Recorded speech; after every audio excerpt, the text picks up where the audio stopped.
आज भारतीय जनता पार्टी के सभी प्रदेश के अध्यक्ष और जनरल सेक्रेटरी और महामंत्री की आज मीटिंग हुई। मीटिंग विशेषतः देश में जो आज अहम मुद्दे बने हैं उसमें से भ्रष्टाचार का मुद्दा देश में काफ़ी चर्चा का विषय बना हुआ है और आम लोगों में इसके प्रति काफ़ी तीव्र भावना है। इसके साथ साथ महंगाई के कारण जनता त्रस्त है और उसके कारण गरीब लोगों का जीना मुश्किल हुआ है।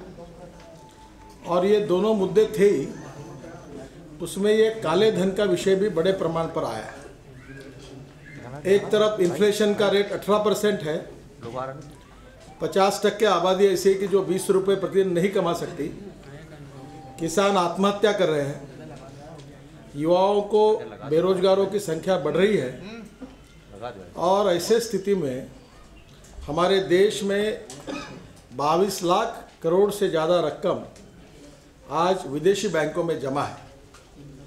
ये रकम sale tax, excise, VAT, income tax, किसी प्रकार का टैक्स न देते हुए इस कानून का उल्लंघन करके इस प्रकार से ये रकम विदेशी बैंकों में जमा है।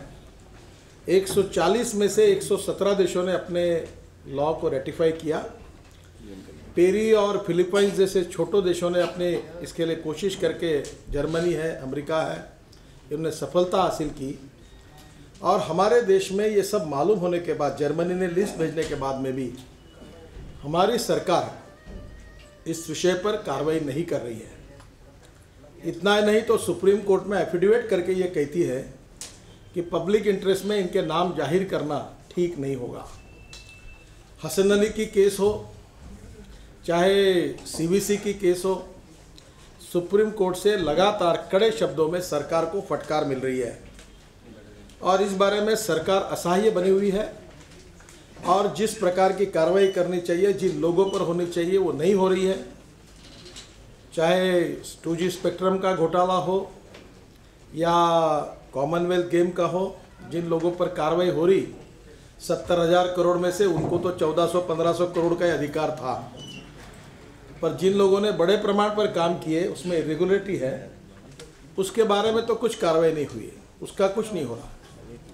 इस सब विषयों में कॉमनवेल्थ के हर फाइल में prime minister, PMO, expenditure finance committee, cabinet sub committee, cabinet, group of ministers और मिनिस्टर्स कंसर्निंग डिपार्टमेंट्स, इन्होंने हर चीज़ को अप्रूव किया है, उसके बाद में ही खर्चा किया गया। और इसलिए कांग्रेस सरकार और यूपीए का कुशासन ये भ्रष्टाचार के लिए जिम्मेदार है और इस भ्रष्टाचार के कारण महंगाई बढ़ी है।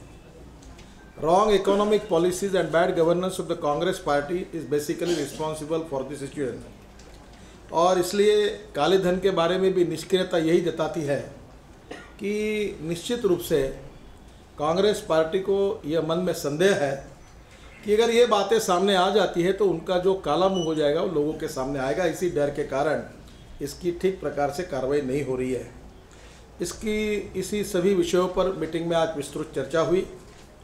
अडवाणी जी, सुषमा जी और अरुण जी ने भी उसके ऊपर मार्गदर्शन किया। भारतीय जनता पार्टी की ओर से इन आंदोलन के लिए, इसकी रूपरेखा तैयार करने के लिए एक समिति तैयार की थी। उसमें अनंत कुमार, नकवी जी, विजय गोयल, नड्डा जी प्रधान, देवेंद्र प्रधान, नरेंद्र सिंह तोमर, किरीट सोमैया और भूपेंद्र यादव, इतने लोग इस समिति में थे। इन्होंने काफ़ी चर्चाएं सबसे की और उसके ऊपर आज एक राष्ट्रव्यापी जनसंघर्ष करना, इस सब मुद्दों के खिलाफ देश को बचाने के लिए और भ्रष्टाचार मुक्त हिंदुस्तान निर्माण करने के लिए जनता में जाकर एक संघर्ष करना। संसद में हमारे सभी लोग संसद के अंदर संघर्ष करेंगे और पार्टी संसद के बाहर एक राष्ट्रव्यापी जनसंघर्ष भ्रष्टाचार, काले धन और कुशासन, कांग्रेस का, यूपीए का, इसके खिलाफ एक जनसंघर्ष करने की योजना तैयार हुई। 6 अप्रैल ये भारतीय जनता पार्टी का स्थापना दिवस है। उसी दिन से ये आंदोलन की शुरुआत होगी और 15 जून तक ये आंदोलन चलेगा। 600 जिलों में, सभी जिलों में बड़ी बड़ी रैलियां होगी और जिला स्तर के और राज्य स्तर के जो नेता लोग हैं वो जिले के नीचे में गांवों तक वो जाएंगे। अलग अलग प्रकार के कार्यक्रमों की भी चर्चा हुई, जिसमें एक मैराथन, बड़े भ्रष्टाचार के खिलाफ एक मैराथन की रेस बड़ी आयोजित की जाएगी हर शहर में, ताकि लोग इसमें शामिल हो सामूहिक रूप से, और भ्रष्टाचार के खिलाफ प्रतीकात्मक रूप इस प्रकार के अनेक कार्यक्रम हो, और भी नाटक हो, नुक्कड़ हो, कुछ गीत हो, पदयात्रा हो, SMS के द्वारा हो, कार्टून का प्रदर्शन हो, या विद्वान जनों का अपील हो, स्वाक्षरी अभियान हो, अलग अलग प्रकार के कार्यक्रमों की सूचना आई है। और बड़े प्रमाण पर राज्य के स्तर पर, जिला स्तर पर इन विषयों को लेकर इस जनसंघर्ष अभियान में बड़े ताकत के साथ भारतीय जनता पार्टी इस अभियान को चलाएगी। भारत की जनता से मेरा अपील है कि कांग्रेसी कुशासन के खिलाफ, भ्रष्टाचार एवं काले धन के खिलाफ जो राष्ट्रव्यापी जनसंघर्ष हमने शुरू किया है, उसमें निश्चित रूप से सभी जनता ने शामिल होना चाहिए, ऐसा मैं और सबको आह्वान करता हूँ। इसके साथ साथ भारतीय जनता पार्टी ने कांग्रेस शासित और UPA शासित राज्यों में भी ऐसे भ्रष्टाचार के अनेक कारनामे हुए, उसका भी हमने रिपोर्ट तैयार किया है। आपको मालूम है कि हमने नॉर्थ ईस्ट का 60,000 करोड़ के भ्रष्टाचार का रिपोर्ट तैयार किया है। अब जिन जिन प्रदेशों में बड़े प्रमाण पर यह भ्रष्टाचार हो रहा है, उन प्रदेशों में राइट ऑफ इंफॉर्मेशन का उपयोग करके, जानकारी लेकर और तथ्यों के आधार पर ये जो भ्रष्टाचार चल रहा है इसको हम उजागर करेंगे और जनता के सामने हम लाएंगे। मैं आपके द्वारा विशेष रूप से हिंदुस्तान की जनता को अपील करता हूं कि ये जो बुराई कैंसर जैसी हमारे समाज को लगी है, इसको निकालने के लिए वो इस संघर्ष अभियान में आए और भारतीय जनता पार्टी के इस राष्ट्रव्यापी जनसंघर्ष अभियान को सहयोग करें, कार्यक्रम में शामिल हो, यही आपके द्वारा प्रार्थना करता हूँ।